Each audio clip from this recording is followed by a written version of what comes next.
दोपहर के लगभग 3 बजे के आसपास का वक्त हो रहा था। इसी बीच में एक डिलीवरी बॉय आता है, घर की घंटी बजाता है और घर की घंटी जैसे ही बजती है तो महिला बाहर निकलती है, पूछती है भैया क्या बात है। वो कहता है कि आपका पार्सल है।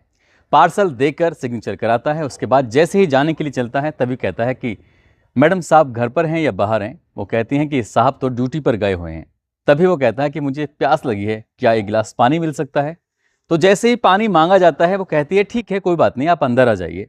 अब डिलीवरी बॉय अंदर जाता है और अंदर जाने के बाद जब तक उसका मन करता है, जब तक उसका दिल नहीं भर जाता, तब तक वो घर के अंदर रहता है और आसपास के किसी व्यक्ति को इस बात पर कोई शक नहीं था, कोई सुबह नहीं था। और ये ऐसा पहली बार नहीं था, ये लगातार कई साल से ऐसे ही चला आ रहा था। और एक दिन सोशल मीडिया पर यह खबर तैरती है कि उस पुलिस वाले, यानी कि वो पुलिस वाले की बीवी होती है, पुलिस वाले की बीवी का कत्ल हो चुका है। अब पुलिस ने इस घटनाक्रम का खुलासा करने के लिए तमाम जतन लगाए, तमाम कोशिश की। ये एक ऐसा अंधा कत्ल था कि कातिल को ढूंढ पाना बड़ा मुश्किल था।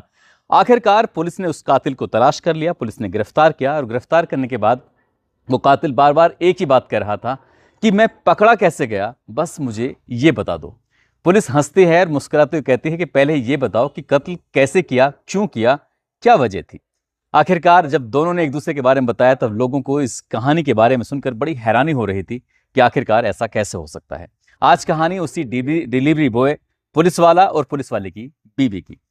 आदाब, नमस्कार, सत श्री अकाल। मैं उस्मान सैफी। आज की जो सच्ची घटना मैं आपको सुनाने जा रहा हूं, ये सच्ची घटना है छत्तीसगढ़ प्रदेश का एक जिला है सुकमा।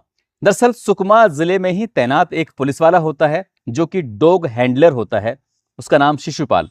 शिशुपाल अपनी पत्नी को फोन करता है। वो लगातार फोन कर रहा था। पत्नी रहती थी रायपुर का एक विधानसभा थाना क्षेत्र है, उसी का एक इलाका है आमा सिवनी।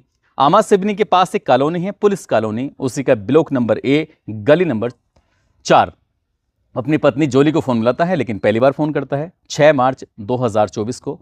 फोन उठता नहीं है। दूसरी बार ट्राई करता है, तीसरी बार ट्राई करता है। उसे लग रहा था कि बीवी सो रही है। तो कुछ देर के बाद फिर एक आध घंटा बीतता है, फिर फोन करता है। लगातार फोन कर रहा है अपनी बीवी को वो पुलिस वाला, फोन उठ नहीं रहा है। तो वो परेशान हो जाता है। वो कहता है कि आखिरकार करा जाए तो क्या किया जाए।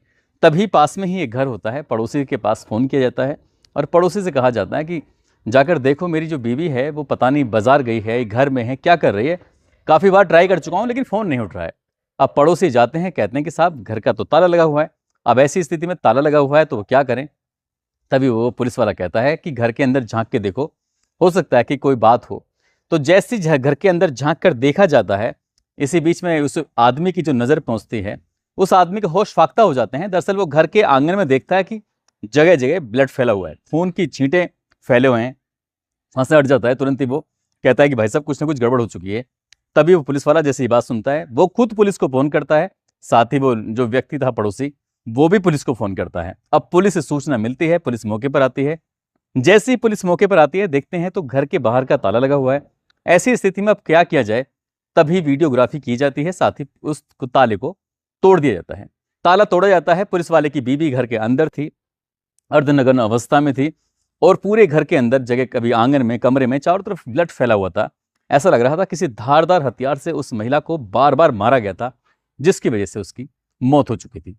उस शव को कब्जे में लिया जाता है। कब्जे में लेने के बाद पोस्टमार्टम के लिए भेजा जाता है। पोस्टमार्टम में भी यह खुलासा हो जाता है कि आखिरकार इनकी जो हत्या की गई है वो पहले धक्का दिया गया है और उसके बाद जो सर में चोट लगती है, गिरती हैं, तो उसके बाद फिर इन पर लगातार किसी धारदार हथियार से वार किया गया है। हत्या क्यों की है, किसने की है, पुलिस के लिए सवाल था। पुलिस के लिए सबसे पहले प्राइम सस्पेक्ट था वो पुलिस वाला, कि आखिरकार पुलिस वाले ने ही तो ये काम नहीं कर दिया है। पुलिस वाले की सीडीआर निकलवाई जाती है, साथ ही महिला के मोबाइल की भी सीडीआर निकलवाई जाती है। अब इस मामले की जांच पड़ताल में पुलिस जुट जाती है। धीरे धीरे करके दिन बीतने लगते हैं। 5 मार्च 2024 की यह घटना होती है। 6 तारीख को पता चलता है, लेकिन कातिल पुलिस के हाथ नहीं लगता और पुलिस के लिए बड़ा मुश्किल हो जाता है। आसपास के जितने भी सीसीटीवी कैमरे थे उनको खंगाला जाता है। साथ ही महिला की जो मोबाइल होता है उसके सीडीआर से जितने भी लोग संपर्क में होते हैं उनसे भी कॉन्टेक्ट किया जाता है, लेकिन पुलिस को जो कातिल नहीं मिलता। पुलिस थक जाती है। आखिरकार लगभग 10-12 दिन का समय बीत जाता है। बात है 15 मार्च 2024 की। पुलिस एक व्यक्ति को उत्तर प्रदेश का एक इलाका है भदोई, वहां से पकड़ती है, गिरफ्तार करती है और गिरफ्तार करके लेके आती है थाने। थाने लाने के बाद उससे पूछा जाता है कि आखिरकार पूरी कहानी बताओ। तो वो व्यक्ति जो होता है, जिसका नाम जय सिंह उर्फ राहुल होता है, वो कहता है कि सर सब कुछ बता दूंगा, लेकिन पहले मुझे ये बता दो कि आखिरकार मैं पकड़ा कैसे गया। पुलिस वाले कहते हैं कि पहले आपको ये बताना पड़ेगा कि तुम यहाँ करने क्या आए थे, तुमने कत्ल क्यों किया, तुम्हारा इस घर से क्या लिंक है, क्या रिश्ता है। तब उसने एक कहानी बतानी शुरू की और कहानी शुरू होती है कुछ लगभग 4 साल पहले से। टिकटॉक का वो जमाना था। टिकटॉक हर युवा के जुबान पर, हर व्यक्ति के जुबान पर सड़ चढ़कर बोल रहा था। अपनी वीडियो बनाया करते थे और वीडियो बनाने के बाद उस पर अपलोड कर दिया करते थे। टिकटॉक का ही बोलबाला हुआ करता था। अब वो जो पुलिस वाले की बीवी होती है जिसका नाम जोली होता है, जोली अपनी वीडियो बनाया करती थी, ये लड़का भी अपनी वीडियो बनाया करता था। हालांकि ये लड़का मुंबई में रहकर नौकरी किया करता था इलेक्ट्रीशियन की, और इसकी भी शादी हो चुकी है, 2 बच्चे इसको हो चुके हैं। और ये जिस महिला के साथ वीडियो बनाया करता था तो उस महिला की भी शादी हो चुकी है पुलिस वाले से। लेकिन इस बात को पुलिस वाले घर वाले नहीं जानते थे, ना ही इस लड़के के घर वाले जानते थे। वो मुंबई से रह के वीडियो बनाता था, ये यहाँ से रह के वीडियो बनाया करती थी। दोनों मर्ज करते थे। उस हिसाब से टिकटॉक पर लगातार इनके वीडियो काफ़ी चलते भी थे। अब दोनों की दोस्ती हो जाती है, दोस्ती कुछ ज़्यादा होती है, दोनों आपस में एक दूसरे को पसंद करने लगते हैं, दोनों ही शादीशुदा होते हैं। अब इस महिला ने कहा कि तुमसे मिलने का मन कर रहा है, बात करने का मन कर रहा है, आ जाओ किस दिन मिलने के लिए। तो वो मुंबई से सीधा चला आता है रायपुर, और रायपुर में आता है इस महिला के पास। अब उसने कहा कि अगर तुम यहाँ आओगे, ये पुलिस की कॉलोनी है, कोई देखेगा तो बात खराब हो सकती है, इसलिए कुछ ना कुछ अलग करना पड़ेगा। तभी उसने एक यूनिफॉर्म ली। यूनिफॉर्म थी डिलीवरी बॉय की, ताकि वो आए तो किसी को शक भी ना हो। डिलीवरी बॉय बन के आता है, दरवाज़ा खुलवाता है, उसके बाद फिर एक दूसरे के साथ रहते हैं, वक्त बिताते हैं। और वो ऐसे वक्त में आता था जब पुलिस वाला घर पे होता ही नहीं था। हालांकि कई साल से इनके पुलिस वाले का और उसकी पत्नी का बीच में विवाद भी चल रहा था, लेकिन उसको ऐसा ही मौका मिलता था। डिलीवरी बॉय बन के आया, घर में रहा, एक दूसरे साथ फिजिकल रिलेशन बनाए और ज़िंदगी बिल्कुल ठीक ठाक चल रही थी, आगे बढ़ रही थी। 4 साल से लगातार ऐसे ही चल रहा था। आसपास के किसी भी व्यक्ति को इसका कोई शक नहीं था, कोई शुबा नहीं था। ठीक वैसे ही इस लड़के ने 5 मार्च 2024 को मुंबई के एयरपोर्ट से एक हवाई जहाज़ पकड़ा रायपुर के लिए, और लगभग शाम 6:30 बजे ये रायपुर पहुंच जाता है। और रायपुर आने के बाद इस महिला के पास जाता है। इस महिला जोली से कहता है कि, इसका नाम, लड़के का नाम राहुल होता है, जोली से कहता है कि बताइए क्यों बुलाया है। उसने कहा कि मैं तुमसे शादी करना चाहती हूँ, शादी करो नहीं तो फिर तुम्हारे खिलाफ मैं FIR कराऊंगी, तुमने मेरा कई साल से शोषण किया है। तो लड़का थोड़ा परेशान हो जाता है, लेकिन इस बार वो पूरी इरादे से आया था। अपने मोबाइल वगैरह सब बंद कर दिए थे, कोई कम्युनिकेशन नहीं था, कोई कांटेक्ट नहीं था, कोई यहाँ आया है उसके बारे में कोई जानकारी नहीं थी। कपड़ा भी पूरा, ऊपर से उसने अपने आप को पूरा चेहरे को ढक लिया था ताकि कोई उसको पहचान भी ना पाए। घर आता है, जैसी बातचीत चल रही थी उसने महिला को धक्का दिया। धक्का देने के बाद महिला गिर जाती है और कैंची पास में पड़ी हुई थी, उस धारदार हथियार से उस महिला के शरीर पर बहुत वार करता है। और उसकी लाश को पूरे घर में इधर से उधर वो लेके दौड़ रहा था। और दौड़ने के बाद यहाँ से लगभग 6:30 बजे घर में प्रवेश करता है, 9 बजे घर से निकलता है। वापिस उसे मुंबई जाना था, लेकिन थोड़ा लेट हो जाता है क्योंकि उसकी जो फ्लाइट थी वो छूट जाती है। अब फ्लाइट छूट जाती है तो वो क्या करे, परेशान हो जाता है।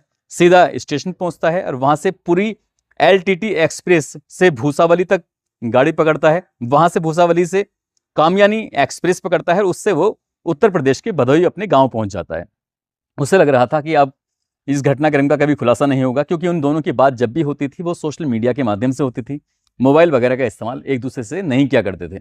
अब ऐसी स्थिति में जब उसने कहा कि साहब मैंने तो पूरी कहानी बता दी है, लेकिन मैं पकड़ा कैसे गया, आप ये भी तो बता दो।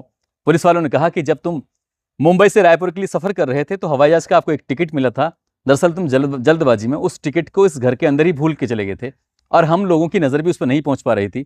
लगातार कई दिन के बाद वो टिकट हमारे हाथ लग जाता है, और इस टिकट के माध्यम से हमने रायपुर के जो हवाई अड्डा होता है उसका CCTV कैमरा खंगाला। साथ ही मुंबई भी टीम जाती है, वहाँ से भी जानकारी जुटाई जाती है। जब वो मुंबई में पता चलता है कि तुम यहाँ हो ही नहीं, तुम अपने गाँव गए हो, इसके बाद टीम तुम्हारे गाँव भदोही पहुँचती है, और भदोही जाने के बाद तुम्हें गिरफ्तार कर लेती है। और गिरफ्तार करने के बाद पुलिस ने उसको जेल भेज दिया है। पुलिस की कोशिश है कि कम से कम समय में उसके विरुद्ध कड़ी से कड़ी कार्रवाई कराने के लिए चार्जशीट दाखिल करे, और ताकि उसको सजा मिल सके। साथ ही उस पुलिस वाले पे जो शक किया जा रहा था, उस पुलिस वाले का कोई दोषी नहीं था। और जांच में ये पता चलता है कि पति पत्नी का बीच में विवाद भी चल रहा था। 12 साल पहले लगभग शादी हो चुकी थी, लेकिन कोई बच्चा नहीं था, इसलिए दोनों के बीच में विवाद भी रहता था। पत्नी उससे अलग रहना चाहती थी, इसीलिए इस डिलीवरी बॉय कहें या फिर वैसे ही उसका टिकटॉकर फ्रेंड कहें, उससे मोहब्बत हो जाती है। वो उसी से शादी करना चाहती थी, जबकि वो 2 बच्चों का बाप होता है, और वो अपने बच्चों को छोड़ना नहीं चाहता था। इसलिए जिद के चलते इस महिला का कत्ल हो जाता है। दोस्तों, इस पूरे घटनाक्रम को सुनाने का उद्देश्य किसी को परेशान करना नहीं है, किसी का दिल दुखाना नहीं है, बल्कि आपको जागरूक करना है, आपको सचेत करना है। और जाते जाते आज यूपी के रहने वाले हैं अमित कुमार, साथी ही सोहना के रहने वाले हैं भविष्य खटाना। आज इनका जन्मदिन है। इनको जन्मदिन की ढेरों सारी शुभकामनाएं, बहुत बहुत मुबारकबाद। साथ ही कुछ लोगों ने नाम लेने की अपील की है, जिसमें सावन कुमार तिवारी, सोनम चतुर्वेदी, गुड़िया सिंह, भानु शर्मा, धीरज कुमार, मुकीम गुज्जर, मोहम्मद शाबू खान, राजीव कुमार, दीपांशु मित्तल, जमशेद खान, वसीम खान, महराज राव, शहबाज खान, विनोद कुमार रायबरेली से। आप सब लोग अपना ख्याल रखें, सुरक्षित रहें। जय हिंद, जय भारत।